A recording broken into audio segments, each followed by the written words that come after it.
I still was fighting this, Sure. like, I know it doesn't have to define me, but why do I feel like it's defining me? And high school sucks. High school's not a fun place to be when something like that happens.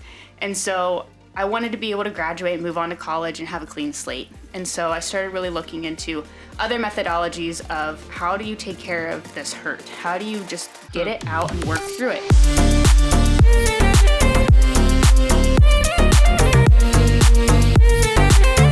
Welcome back, everybody, to another episode of Not Your Average Gun Girls. Amy, how are you? Fantastic. How are you? I'm doing good. We want to thank you guys, as always, for listening, subscribing, supporting the show, leaving us reviews on Apple Podcasts, Google, all the places. And we also want to send a very special shout out to our friend Jira, Jara, you're a doll. For buying us a glass of Veuve. Cheers to you. Cheers to you. Thank you, Jara. Thank you. We really love it that you guys support our show. It truly means a lot. And whether you are buying us coffee or buying a glass of Veuve or leaving those reviews, it really does help us out a lot. And then also, if you're on social, on Instagram, and you're listening to this episode, share this episode. We want to see who's listening to today's episode.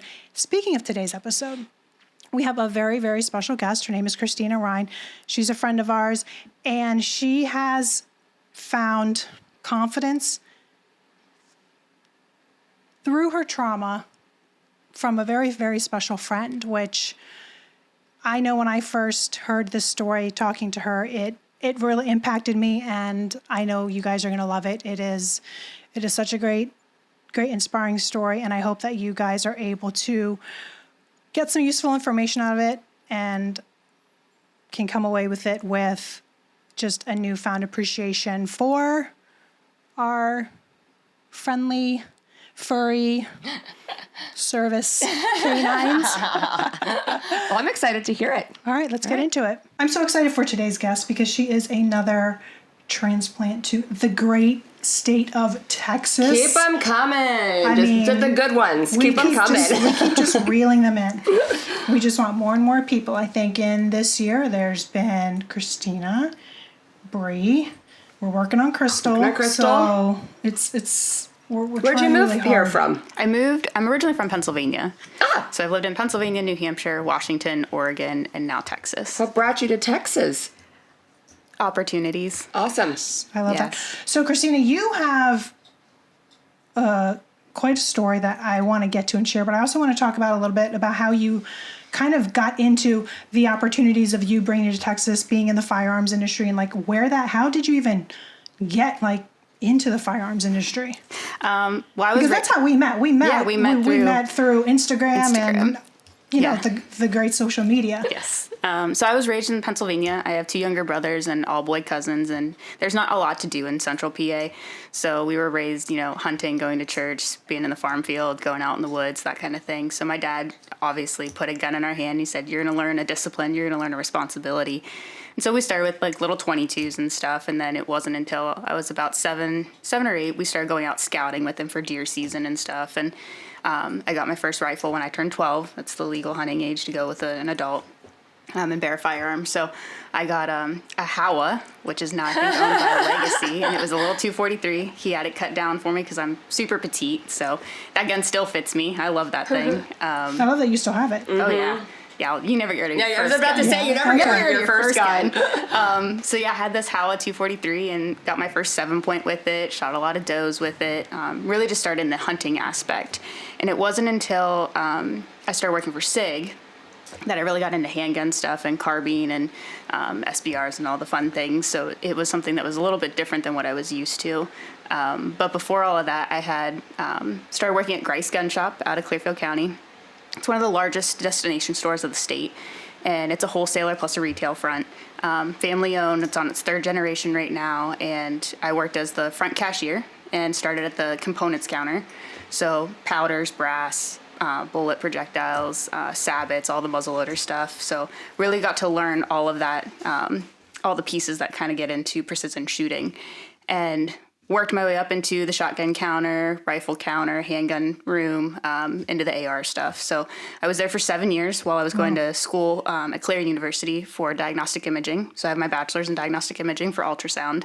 I have an associate's in biomedical sciences. So I was like a total nerd. That is like That's two awesome. different Yeah, Two spectrums. spectrums, two sides of the spectrum. But I finished med school-ish. I mean, you feel like you're in med school. You can diagnose as much as the doctors do, right? You're their eyes and ears, doing those live scans. And so after that, I couldn't land a position due to Obamacare, and a lot of things were changing in the health industry. They wanted students who were board certified already, had a year experience. And I was like, I just graduated, man. I did a 9-month unpaid internship. You know, I'm willing to work. I'm willing to do what I can, even if it's per diem. And I just wasn't getting any opportunity, like feedback. And I said, you know what, I'm just going to go back to the gun shop. And so I started working full time at Grice's.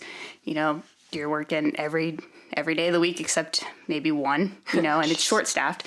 So I'm the only gal on the floor, and I'm running and gunning and doing all the things. And Sig came in and looked at that store as an elite dealer prospect. Wow. So they have their little shop in shops, right? So you go in and you get the full brand experience. You get those backlit cases with the glass front. You get the flooring. You get the wall graphics. You get the true Sig experience.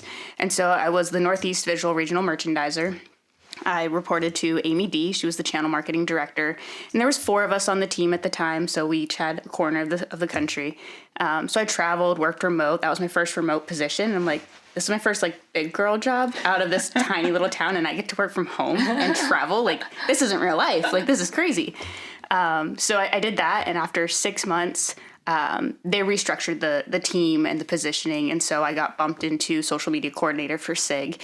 And at the time, Tom Taylor was like, hey, we would need you to relocate. And I was like, move from home? What? Like, nobody leaves Kerwinsville. Nobody gets out of here, like, alive. That's not a thing. And so I took the plunge. I had just adopted Legion, my Doberman. And so, Which, real quick, you guys can't see on the video, but we'll make sure we share some photos, because I forgot to say we do have Christina and her amazing dog, Legion. yes, Legion Romeo. So yeah, he's a fawn Doberman, so he's that very silvery gray at the time. Beautiful. And so I named him after the Legion series at Sig. So now he's very brown. He's very much FDE instead, but it's totally fine. So I moved to New Hampshire, and upon moving there right away, I didn't know where to live. I didn't know friends. I knew coworkers by like really quick glance. I'm like, oh, your email, so that's your face. Like, got it. Didn't know the hot spots to live. Didn't know the go-to places. And we lived in a hotel for a short time, for about 4 months. We were living in a hotel, and Sig was kind enough to, they did the relocation package thing, and I found a house up in kind of the chimney portion of New Hampshire. It was on 3 Ponds in Milton. And so it's up in the mountains, got the water. So I could go kayak every day after Beautiful. work, go hiking with Legion, all 4 season state. So, you get your winter time, you get your nice summers, your really pretty falls. And so we moved up there, and about probably 7 to 8 months after I was doing social media, I had met the director of the trade show team. And Sean had asked me, he's like, what do you think about joining trade shows? And I was like, that would be amazing, because that's almost like customer facing, right? Yeah. Like coming back to the retail side of things, I get to show people guns, I get to have the conversation and build those relationships and have that engagement. And so I was like, yeah, man, I'd love to do trade shows. I think that'd be fun. And it was a lot of hard work. I mean, I learned logistics, drayage, billing, payable accounts. Like, I learned all the things in and out. Learning how to do the CAD lineup for the outline of what gun goes where. Like, Sig is very, very strategic when it comes to their trade shows, obviously. We've all seen City Sig at SHOT Show, right. And so that team does wonderful work, and I learned a ton from them. I had some great leadership there, and just took that in stride and really started thinking about, like, what do I want to do at Sig? I want to make an impact here. Like, I'm surrounded by people who are making huge, huge impacts in this industry, and started spending more time at the academy and learning from a lot of the instructors there, some precision rifle shooting, some handgun handling. Is that like a perk of the job? You get to go to the Sig Academy? You get to go and you have your employee discount and stuff. But I think I had more of a perk because at the time I was in between social media creation and trade shows. So it was like, okay, I need the product knowledge. I need to understand, a little bit more about it. Right. I mean, I can do a bolt gun all day long, but tell me the difference between a P320 and a 226. Like, let's start really talking about things. And then even get into the legacy of Sig, right? Like, they were a German-made gun first. So learning the history of Sig, learning the history of the manufacturing and the materials used and the why behind it was just super cool. Yeah. And so I went in from trade shows and met a product manager VP of the optics division at the Archery Trade Association show, which normally you wouldn't think a gun company is going to be at the archery show, but we have our optics division. So the rangefinders are there, the binos are there, the spotting scopes, like all the fun things. All things that you had used like personally, prior, but yeah. like when you're hunting. Yeah, I'm like, okay, I know how to scout. I know what binos I want. I know what spotting scope I need to go do my long distance shots. Like, it was a lot of fun. So I met the VP there, Scott, and he was like, hey, I think you're in the wrong job. Like, you love this stuff. Like, you love to talk to people. You like to hear the hunting stories. You like to hear the competition stories. Like, what are you doing in trade shows? I'm like, man, it's just fun. Like, I get to travel. I get to see all kinds of people and meet people and just make those relationships. And he's like, I really think you should be in product management. I was like, I'm not an engineer. Like, that's not my thing. Like, don't ask me to do math, man. That's not what I want to do. Unless it's ballistic coefficients, don't bother me. Or burn rates or anything like that. And he was like, no, I really think you should be in product management. And I was like, well, what does that look like? He's like, you have to move to Oregon. And I was like, I just bought a house. Like, on the water, in the mountains, in New Hampshire, by myself with my dog. Like, I am living that single gal dream. Right. And he was like, yeah, you'd have to move to Oregon. And so I thought about it. And of course, it was a big salary increase for me. And I'm like, okay, I'm 27. Like, this is huge. Like, God has put an opportunity in front of me that how can I not walk away from it? And so I made the plunge. We moved out to Oregon. My mom drove across the country with me, despite her vertigo, despite her scared.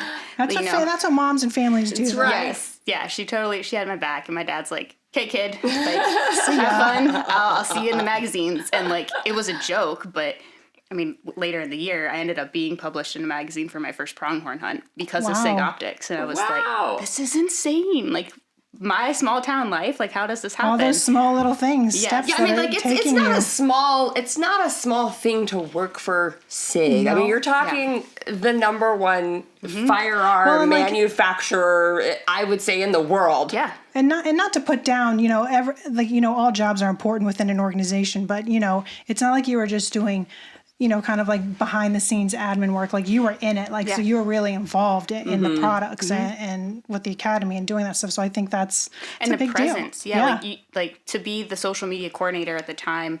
And knowing that team was fairly small. I mean, they were relying on a lot of freelance work and a lot of reputable editorial folks. And it's like, okay, I have a cell phone. How do I make this look cool? And I mean, some of our pictures came out great on a cell phone. And helping be a part of that following growth was like, okay. Well, and that too was like back when social media was nothing. Nothing. Right. Yeah. Like, that was like what year?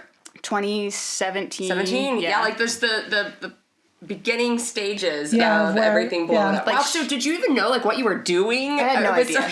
I had no social idea. Media? I was told in my interview, like, well, you're young, you'll figure it out. I'm like, okay, sure. Like, I don't know what analytics are. There wasn't a degree for Instagram and social media marketing No, and managers I think like back then, then. that's what everyone thought, is like young people knew social media. So if you're young, then you must know how to do this. Yes. Like, what's a hashtag, Christina? I'm like, that's the pound sign. The pound sign on the phone. number. Like, for all you youngsters. Yeah. Like, I'm young, but I'm not like that young. Like, okay, we'll figure it out. But yeah, we really started learning, what was social media used as for a tool. And it got that growth and that expansion of like, hey, if I tagged so-and-so or shouted them out, like reposting. That's when you could grow though on social. Yeah. That's before everyone was getting algorithms and shadow banning and censorship. And I feel like people that listen to this podcast aren't even going to know what we're talking about. Because that was back when like if you did tag a brand like Sig or like any brand and you saw that they liked your photo, you're like, oh my gosh. Oh yeah, and your engagement was gonna. You Yep. could grow your social media accounts so quickly, working with influencers and tagging people, and And that was before influencers were like, influence, I'm like an a thing. influencer. Yeah. It was. Hey man, I just like doing what I do. Yeah. They were real people back then. Yep. The majority of them anyway. But yeah, it was just something fun to learn, and so through the visual merchandising role and being that customer engaging face and like the brand presence and like you got the look, tone, feel kind of thing, I really started to develop in my head and in like my little black book of like, this is my life. just all these different skill sets. And so when I got to optics, I was like, man, it's really cool to help build product, but I want to do more than that. Like, I really want to just start helping people feel confident in the firearms realm if all they've ever done is hunting like I did. You know, like, how do you get, you know, more confidence in saying, like, yeah, I want to go pick up a handgun today. Like the self-defense space, yes, you mean? Like the self-defense space, and also just having knowledge. Like, it's just good to know things, right? Like, how to change the oil in your truck. Like, I'm not a mechanic, but I should know how to do that. Like, I feel like those are basic things. Like, Ben and I talk about this all the time. It's like, I know that there's a reason and there's a curriculum in elementary school and high school, but there are just some basic things that I feel like need to be happening, that they need to be teaching you, like real life skills. Yeah. Taxes would be great. Taxes would be great. How to start a business would be great. Yeah, like those types of things that I think are just We had critical. shop. You probably had shop. We had wood shop. We had metal shop. I don't even know if they I don't know if they have that kind of stuff in school anymore. I think a lot of those types of programs get cut because of funding and money. But yeah, like screw like the gym class, like, because the gym class. Don't screw the gym class. I loved the gym class. It's going to cut my music classes and gym classes too. No, but like, I don't need to be playing volleyball during gym. You know what I mean? Let's like have like something better, to learn life skills. Yeah, give me a life skills course. Well, we had a home ec class, home economics. So we learned how to balance a checkbook. And then we learned how to do like reverse stitching to make pillowcases. And like, why do I need to do this? My grandma teaches me this. Like, but not everybody has that small family vibe. So yeah, it would have been more helpful for them to teach us something, you know, life forward thinking, but again, they didn't. So when you pick it up in the job realm, even though it's not your background, I mean, I was a medical student. I can tell you, you know, carcinomas, I can tell you lipomas, I can tell you a cyst from, you know, an actual like growth that's like, oh, it's just fibrous, it's fine. You know, I can tell you all those things, and even now saying that, I'm like, wow, I remember those. I just pulled out my old degree. Yes. But it was fun just to see like, okay, now I'm learning what impact is and engagement is on social media. I'm learning what trade shows do for the business. What is your ROI? What does that even mean? You know, and so just having good mentors and good leadership throughout that time at SIG was a huge step for me to say, okay, let's take a step back. I've been in this optics position for a year, and I really do think like I'm meant to do more. Like, I know that God has put a purpose in my life to be in this position instead of sitting in a dark room with bad news or really happy news. You know, it could go either way. And so I was like, all right, well, I stepped away from SIG, and I went to a smaller company out on the West Coast, Zev Technologies. So Zev has the OZ9. They have a ton of different modularity aspects coming through right now. And so that was a smaller company, and I worked for Alec and had some really good leadership there. Transitioned from that position into soft goods. I went to Danner Lacrosse and CC Filson for a while, thinking, you know, maybe it's time to get out of the gun industry for a little bit, because everything was kind of declining. You know, Obama's out of office now, and like sales aren't really happening because everyone's safe. Everyone feels secure. So when, you know, fear drives sales. So that was a big thing in the industry that I learned. I'm like, yeah, if people aren't scared, they're not going to spend their money. So they're living life. They're doing their own thing. Yep. So from there, I went, like I said, CC Filson, Danner Lacrosse, doing some customer engagement, customer service stuff, and visual merchandising on the side in the retail stores down in Portland, Oregon, which was a whole eye-opening experience from central Pennsylvania, New Hampshire. Oh, I'm sure. What's a riot? That's a thing. Because you moved. When did you go to Portland? Like, in what year was that? 2018. Okay. Yeah. So very quickly. It wasn't long after I bought my house. And I'm like, okay, it's only been like 8 months. And you had Legion at this time, right? Yep. So Legion and I are learning how to live on the road and just up and go. Wow. I'm curious. I want to talk about like what led you to eventually get Legion, because I think that's important. That's very important. And I think it's one of the things that I didn't know. And it's such I don't want to say crazy. It's an interesting path that how you got there, because I think most people wouldn't have ended up with a service dog. Right. So would you mind sharing a little bit about share that. Kind of what led into that? Yeah. When I was 16, there was an incident that had happened. I had been date raped. And at that time, you know, that's your vulnerability age, right? Especially when you're a much smaller girl than most of the girls in your high school, and you're the tomboy and you're not that it girl, right? Like, let's think of Mean Girls kind of thing. So I got invited out to a party, and I went, and I was not as vigilant as I should have been. And I got drugged, I got drunk, and taken advantage of. And when I woke up the next morning, you're not sure where you're at, and to be in the state that I was in was very scary. And it was very much like all of my security and confidence that I ever had is now ripped away from me. And now my innocence has been ripped away from me. And I can see that in the state that I'm in. So after that, I had talked to my parents, told them what happened. We went through all the things. And it always just kind of stuck with me that you're never safe unless you know you're safe. Put yourself in a safe position. Be more cognizant of what you're doing with yourself. And so that was always just something that was hard for me. And so looking for that validation to come back into life of like, I am worthy. I made a mistake, or this happened, and it wasn't because I asked it to happen, but it just happened. How did you get to that point of that mindset of realization of being able to kind of come back from being like, yes, I need to be able to start putting one step in front of the other? Yeah, I think it was going to the hospital then afterwards and talking to a doctor, and then they brought in, a counselor, like, hey, there's lots of women that have gone through this and bounced back, and they're courageous and they're strong and they're empowering. You don't have to let this define you. And that just kind of hit me at 16. I'm like, this doesn't have to define who I am. Like, sexual assault is a big deal, and not a lot of people want to talk about it. And they just want to bury it. Like, that happened and I'm moving on, and I'm okay. Like, that, I'm not dead. I'm not pregnant. I don't have an STD. Like, I'm okay. It's like, but you're not. You have a mental scar there. You have a mental scar and awareness on your heart that something was taken from you and you were left abandoned. I was left for like, I don't care what happens to you. I got what I wanted and I had my fun, and who else, saw it or didn't see it. I was completely blacked out. I don't remember a lot of it.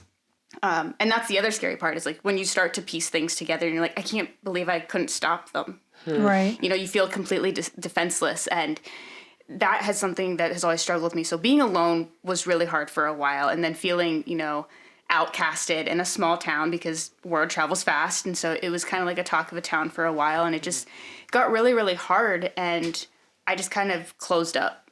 Even though I had this mindset, like, I don't have to let this define me. I fell into use of marijuana. I became a pothead because I didn't know what else to do. When I got caught doing that, and my parents were like, you can't do that. Like, that's not legal. I started going into self-harm. So I was a cutter. I was self-starving. I was, feeling like I had no control of anything other than myself. And I was hurting myself because I was already hurting. And so going to therapy, talking to therapists, talking to other girls and women who have gone through this, and even some men, it was like, they're doing okay carrying this burden. I should be able to carry this burden. I should be able to get through this and carry my weight. And since then, that mindset has changed into something completely different. But I think over time, it just helped grow me into a woman who could look at that and say, it happened.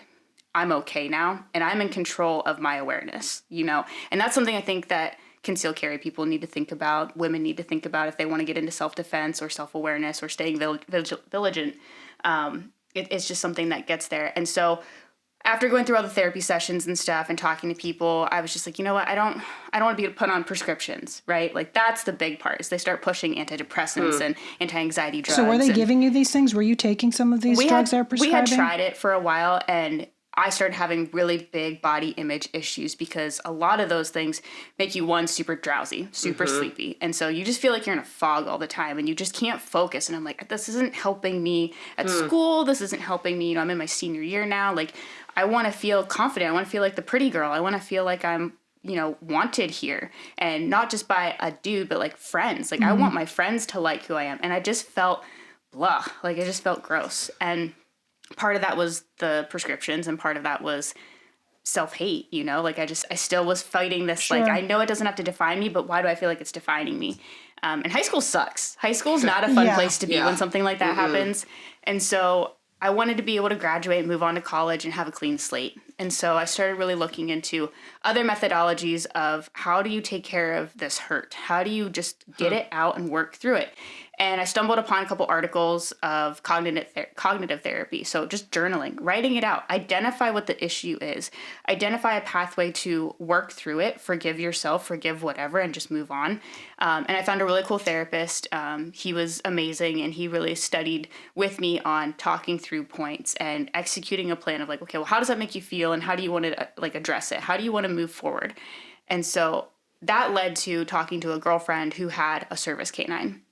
And she's like, you need a dog. You need a dog that's going to help you build your confidence, because this is a two-way street. It is a communication line. It is something that is going to help you have another set of eyes, but also build your confidence and trust in another creature that can't talk to you. It's all instinctive. It's all going to be something that is truly pure. And I was like, Jen, I've never heard anyone say something like that. Like that aspect, that perspective. It was huge. And so I really started looking into, now at this time, I'm 26. I was like, I think I really want to move towards a dog. I don't want...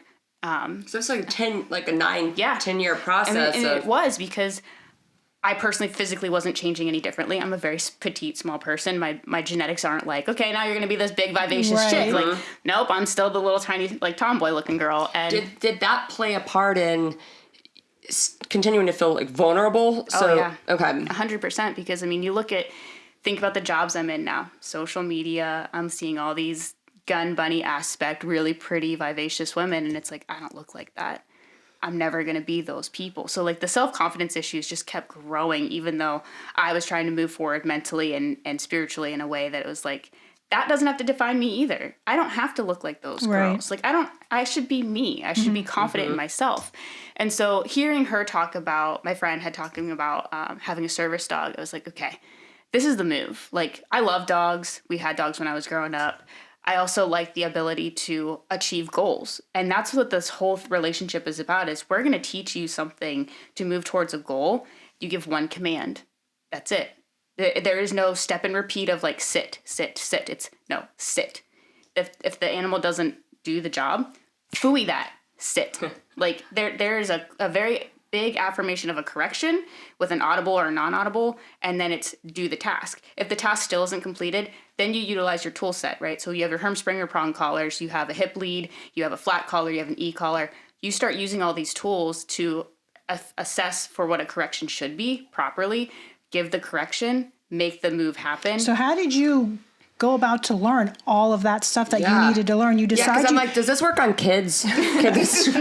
one command, one word command, and it happens. Yeah. Because you end up deciding that you're going to move forward and get Legion. Yep. And then you adopt him or. Yep. So whatever. I found a breeder out in Missouri. Her name's Roxanne, and she has Dobermans of all colors, all different backgrounds. How'd you settle on a Doberman?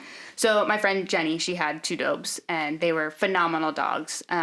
And they work well as a pack. And so I'm like, okay, maybe someday I'll have 2. Like, who knows? I have no idea where I'm going in my life. Like, I'm single, so I'm just going to chase the job and chase whatever opportunities come. And so learning more about, how does life work with a service canine? Like, what does that look like? Who do you go to? Like, what registrations are real? What's versus, the internet, like, yeah, just give me your money so you get this vest. Right. It's like, well, you can buy the vest on Amazon, man. Yeah. So it was just learning how to do it properly and learning how to do it so that I wasn't taking advantage of other people's privileges, right? Because service canine can mean anything. It could be for an allergy. It could be for epilepsy. It could be for diabetes. It could be for mobility. It could be for stability. It could be for anything. And so the beauty of that was just doing more research. You have to just push yourself. If you're going to make that commitment, that's a living thing. It's not like, okay, yeah, I got this wheelchair now. No, I have a living creature that I have to take responsibility for and a liability. And so her and I had talked about it. I met this breeder. She drove Legion to Pennsylvania with another litter pup. And she had told me, she's like, the dog's going to pick you. And I was like, how does that work? She's like, just go about yourself. Trust the process. Just go about yourself. I mean, these pups are 8 weeks old. And so they're in a new environment. They've been in a car for how many days? Like, I'm like, how's this thing actually going to know what I'm doing? And the female was really mouthy and chattery and just kind of biting and destructing around like my little house. And I'm like, okay, I really hope that one doesn't pick me. And then Legion would just kind of follow me around and look up at me. And then if I stood at the counter, he'd plop down and lay down at my feet. And so I'd stand there. She only was raising Dobermans for service, or just in general. But the parents of each one. So she has 4. So she has 2 studs and 2 females. And so depending on their background, she's like, this litter is going to be more of this direction.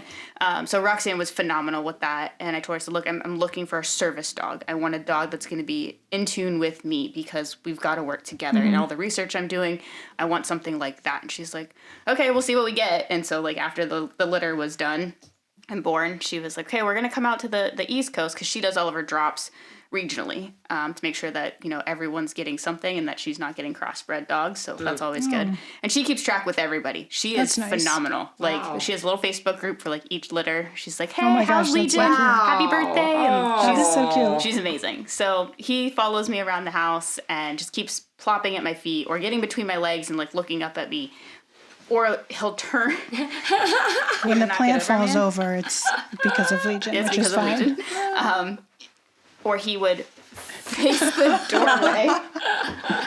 He's like, are you guys talking about me? Yes, we're talking about you. Or he would face the opposite direction of me. So if I'm facing the window, he's facing the door. Wow. And I'm like, this is like a 6 o'clock presence. Like, that's pretty cool. And so. He really did, like, he really, like, we just were on a wavelength of, like, God, this is my heaven sent. Like, this is my outlet. And so after like 8 hours and she hung out and everything, she's like, all right. She's like, obviously you've been picked. And I'm like, okay, cool.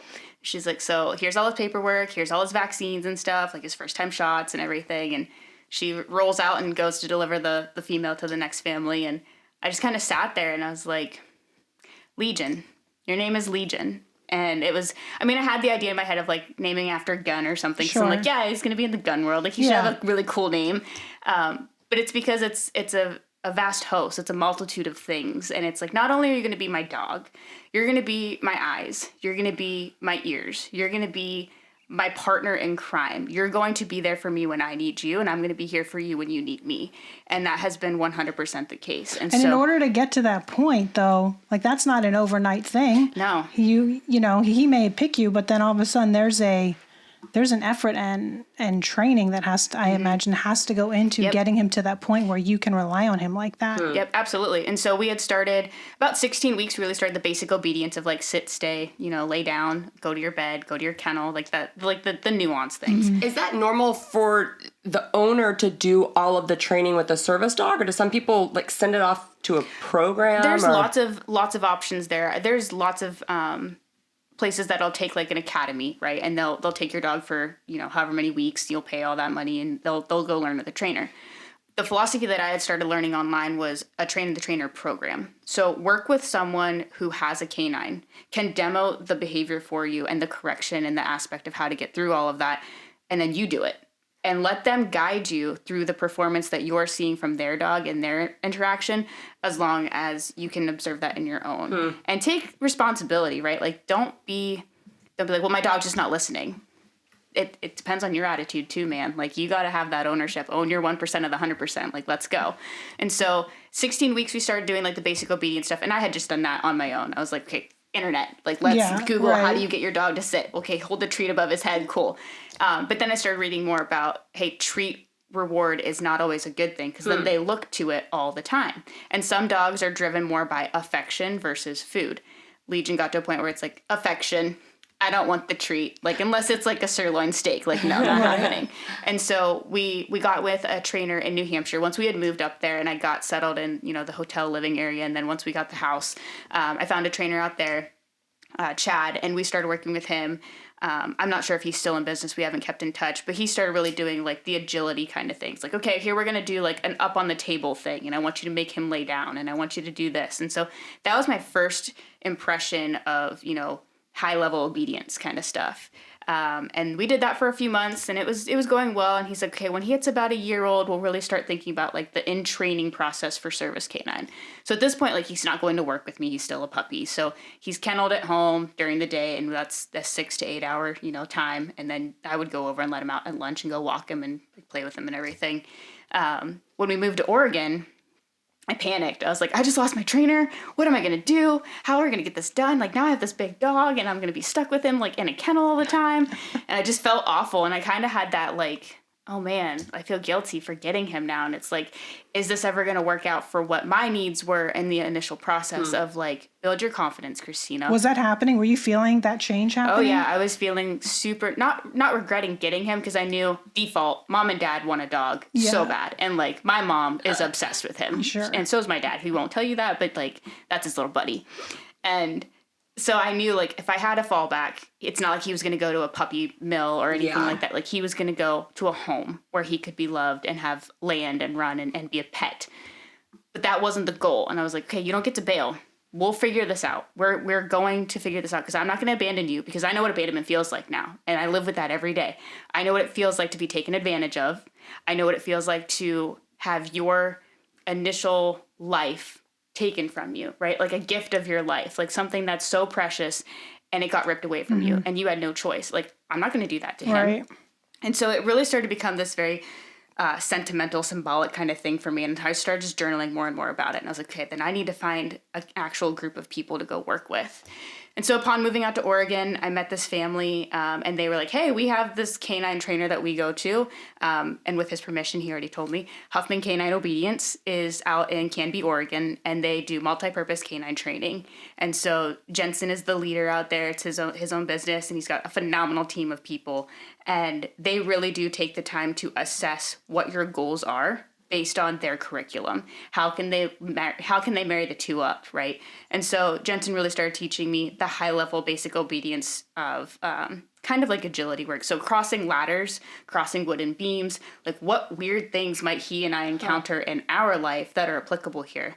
Even making your dog sit on a Home Depot bucket upside down, like you can get there. You can make your dog stand on one soup can too with all four paws. Like we've gone through, I'll show you his Instagram and stuff. Like it's amazing to see and document through your growth process, right? Because all these things, like I know, like I'm going to make an assumption here that in your everyday life, Legion doesn't need to be standing four paws on a soup can. However, that type of training and those type of skills that they're building are to then build his confidence in terms of the different places as a service canine he's going to need to go. Absolutely. And it's that trust in, I know you can do it because I'm putting you there. And you have to trust me that I know you're going to do it. You're not going to fail. And so crossing ladders, crossing railroad ties, crossing cattle, what's the things that's in the ground out here? Amy? The things in the ground so out like, here? whenever you have like, it's all those bars across like a ravine Rebar? or something. No. I don't know. Anyway, it's like, they're on farms. I forget what it's called. It'll come back to me. But usually, like, that's a weird texture, right? Sure. And so dogs are like, oh my gosh, what is this? Like, their feet are so much more hyper-vigilant than, or hyper-focused than ours. And so escalators, elevators, like anything that's like our normal daily life, and like he's got to be able to do that. To adapt. And so the first time he ever got an escalator, it was foot front paws out first and my back legs are behind me. I'm like, no man, let's go. Like, you got to get on here. And he's looking at me like, I don't want to do it. I don't want to do it. I'm like, hey, phooey that. Let's go.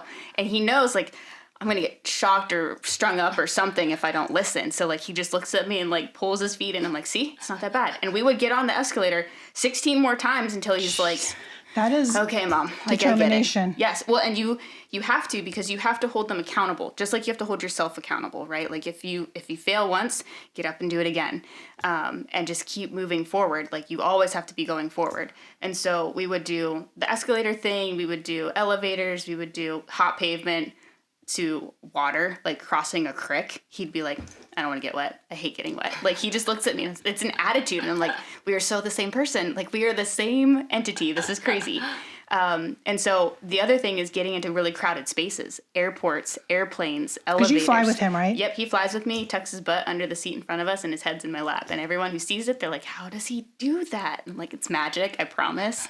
I think that's what people don't realize, though. And I think that's what was so impressive. Like when you were telling me, I had I know, like we've had John Devine on, and he trains the dogs too. And we know there's a lot of work. We've seen all the videos, but I feel like I think talking to John and seeing some of our friends who are, I want to say like our operator friends who have these types of dogs, you know, I've never seen it from a more of a personal, friend using it as like a real true like service canine where it has to really adapt to their lifestyle versus I feel like some of our friends like straight security, you know?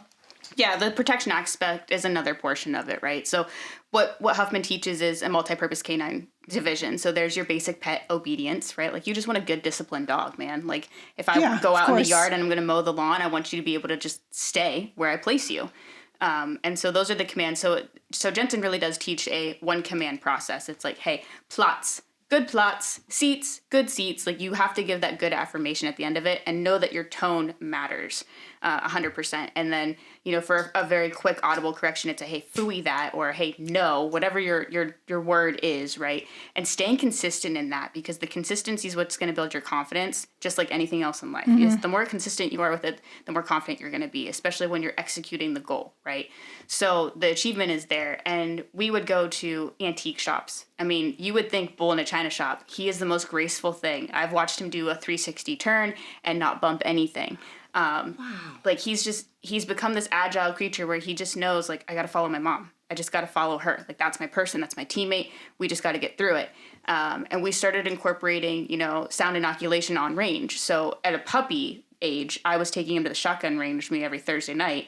And I'd shoot shotgun while he would just sit in the truck with the air on. And I'm like, hey, man, get used to this. This is gunfire. Like, this is our life. This is what I do. And so we started with shotgun. That's so weird to me, because I think it's like, I think of like a child, like when you're going to take them somewhere, you're going to expose them to something new, you can explain to them and they can kind of talk back or like repeat back to you, like, okay, yeah, whatever. But like with a dog, it's just like, are you hearing me? Do you do you get what I'm saying? Like, this is going to be super loud. Yep.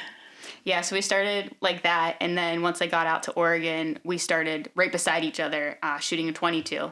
Let the gun go off, hear that crack, and he would look at me. I'm like, good weight. Like, you just have to give them that confidence that you're fine, and as long as I'm fine, you're fine.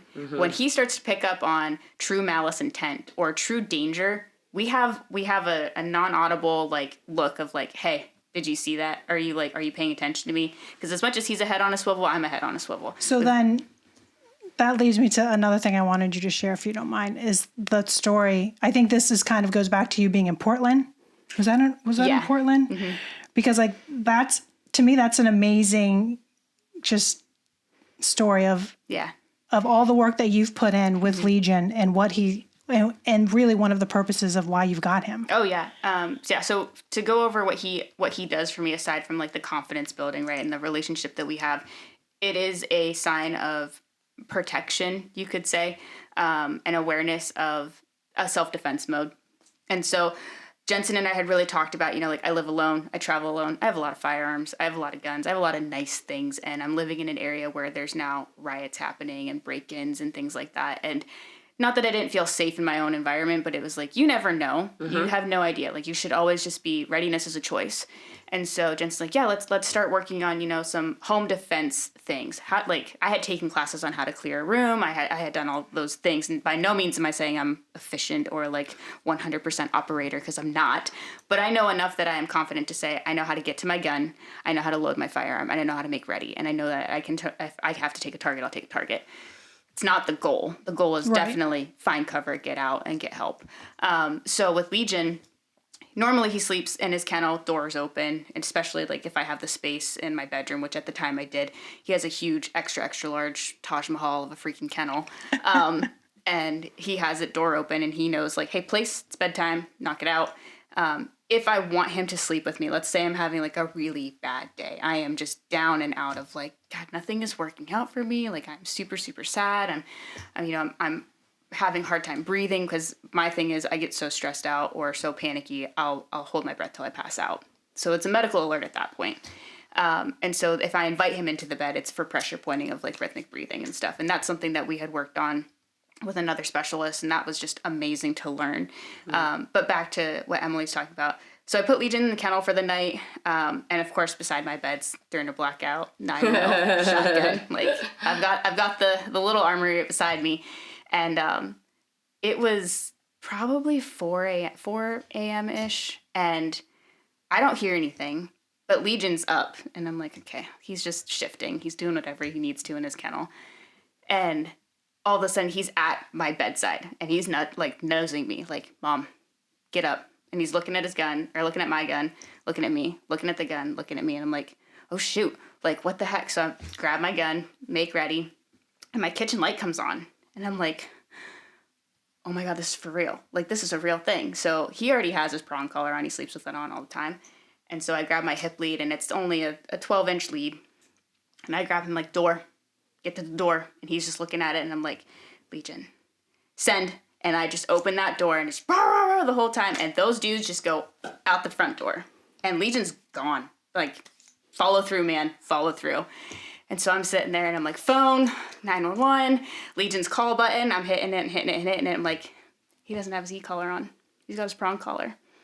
And so I'm just waiting and I'm like, Foos, Legion, Foos. And I'm just calling him back. And he comes back and he's like, man, that was fun. Like, he was just looking at me like, oh shit. And so it's a gated entry and everything. And so they eventually, they caught the dudes. They didn't get anything. I mean, some damage, but it's like, how does that happen? And how do you get to a point where it's like, I had a recall of my dog. He pursued.